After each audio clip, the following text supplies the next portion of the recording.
Well, this morning, we're going to begin with a little bit of show and tell.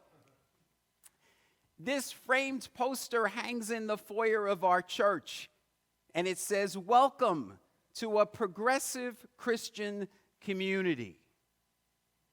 Now, if you've been coming to our church for a while or you've taken any of our new members' classes, you learned that our church has been a member of the Center for Progressive Christianity for more than 20 years now.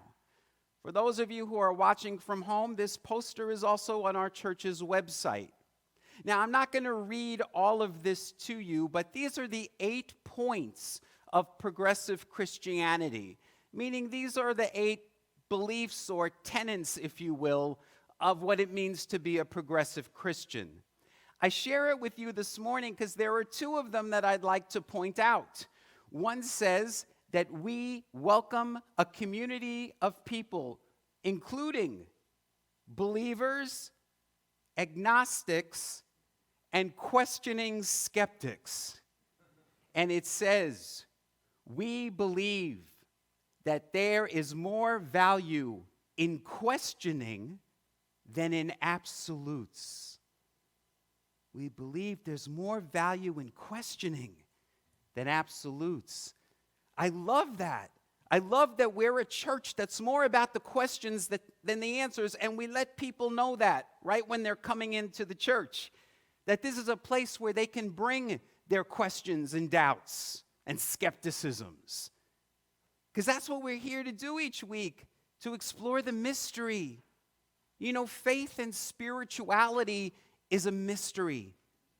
That's why the holy men and women who came before us were known as the mystics, because they lived in the mystery. That's what we're doing here each week.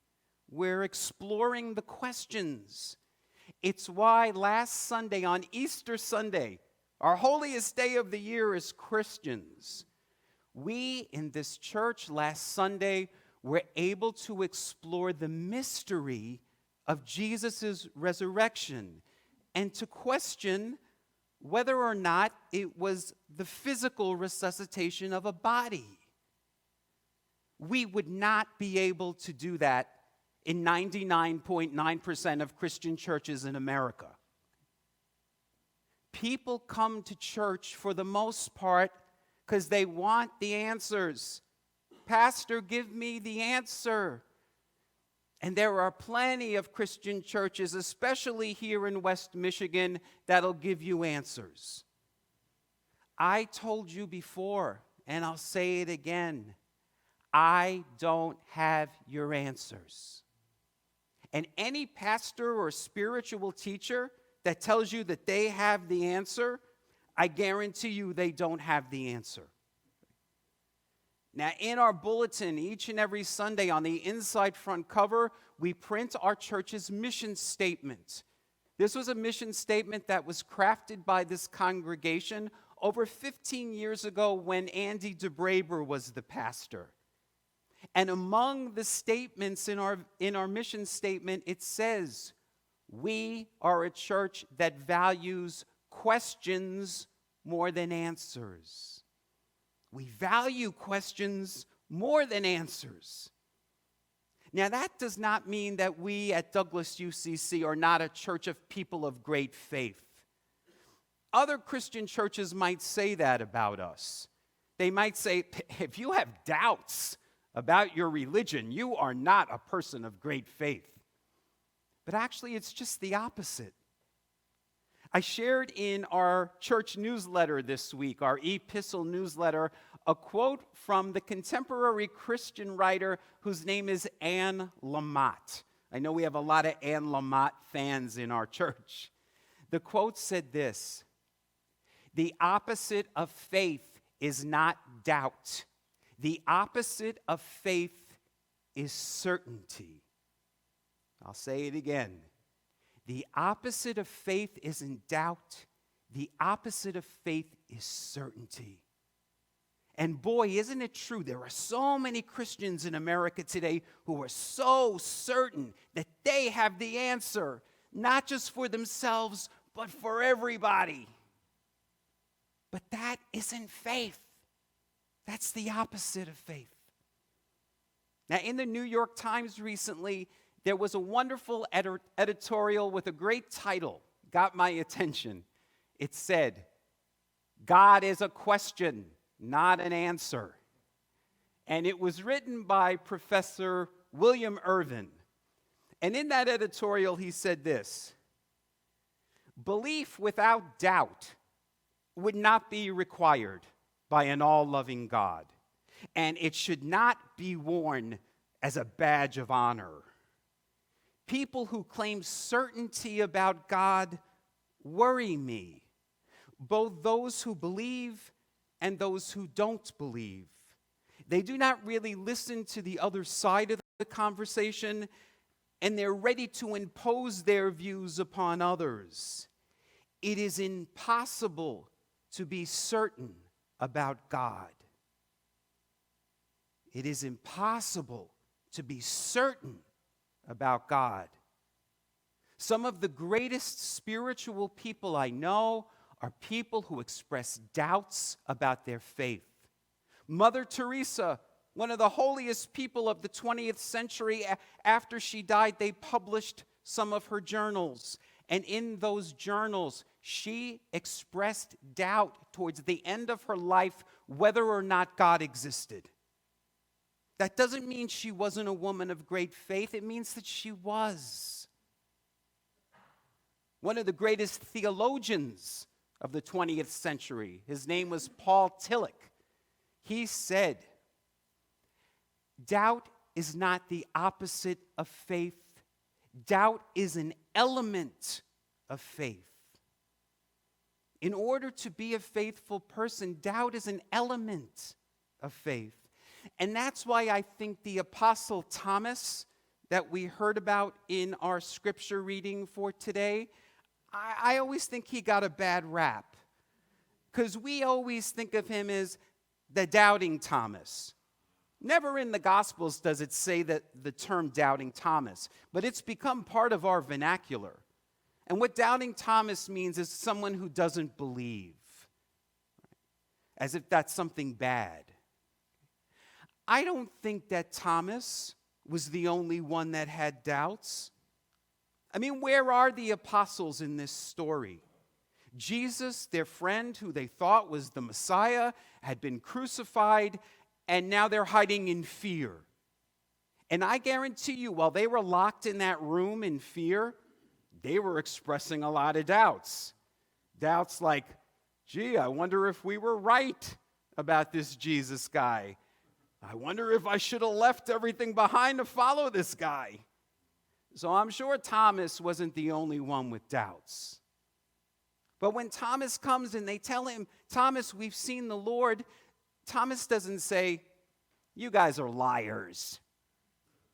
What he says is, "Look, you had an experience of the risen Christ, and that's why you believe. I want to have it too. I don't want to have your secondhand testimony. I want to have a firsthand experience of the risen Christ." And because of that expression of his doubt and question, does Jesus punish him? No. Jesus rewards him for his questions and doubts. Jesus appears to him and says lovingly, "Thomas, come, touch me. Touch my hands, touch my side." Such an intimate and beautiful thing. Now, some of you may not know this, but there's actually a gospel of Thomas. But you won't find it in the Bible. There were many gospels that the early church, when they were putting the Bible together, they decided not to include. In fact, there were several of them, like the Gospel of Thomas and the Gospel of Mary Magdalene, that they hoped would never be found. They hid them away. But guess what? They were found in 1945 in Egypt. That wasn't that long ago. Some of you in this room were alive in 1945. But those Gospels They have been verified by archaeologists, by theologians. They are authentic. And those Gospels have become known as the Gnostic Gospels. Gnostic, Gnostic. And the word Gnostic means knowing, but it's not an intellectual knowing, it's an intimate knowing, a knowledge of the heart. The Gnostics, like Thomas, believed that each and every one of us can have an intimate knowing of the Christ, firsthand for ourselves. Now, I told you last Sunday, on Easter Sunday, that I know for a fact that the resurrection is real. And the reason I know it is because I have a firsthand account of it. I don't believe in the resurrection of the Christ because somebody told me about it or because I read about it in a book, but because I've experienced it. A man that died over 2,000 years ago is alive in me. In prayer and meditation, I have felt his presence, his power, his light, and his life in a very real way. And I know that you have too. And that's why we're here every Sunday. Now, all of us are on a spiritual journey. And sometimes people, instead of using the word journey, they use quest. And I like that better.